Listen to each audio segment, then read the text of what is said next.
This week we're going to be looking at some important questions we should ask ourselves. Now, in our house, some of the most important questions go like this. What's for supper?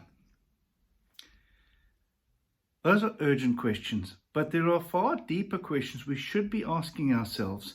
Questions that we don't very often ask ourselves, like, who am I?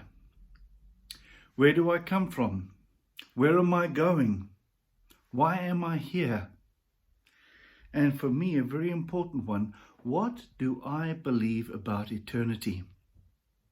Last week we saw Jesus on the cross committing his spirit into the Father's hands. A really, really important moment. And in that we recognize that there is something after death, and our spirit and our soul go to that something, that someplace. So what do you believe about that place? And a second question, which is equally important, have you tested that belief system to see if it's true? I mean, I can believe that I'm a racehorse, but when I look in the mirror, the evidence is not there. I don't look like a racehorse, I don't act like a racehorse.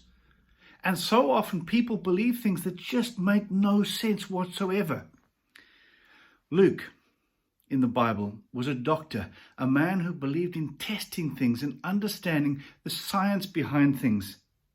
Luke chapter 1, verses 1 to 4 says, "Since many have undertaken to set down an orderly account of the events that have been fulfilled among us, just as we were handed on to us by those who were from the beginning eyewitnesses and servants of the word, I too decided, after investigating everything carefully from the very first, to write an orderly account for you, most excellent Theophilus, so that you may know the truth concerning the things about which you have been instructed."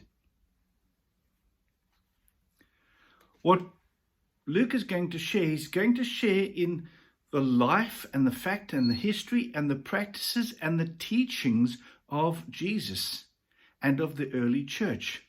And it's in those teachings that we want to look. You see, in those teachings, Jesus says a lot about eternity. And he talks about two places which we call heaven and hell. And it's very, very important for us to ask ourselves, where are we headed? Heaven or hell? I don't think is a more important question. So join me this week as we continue to journey in our glimpse of eternity. God bless.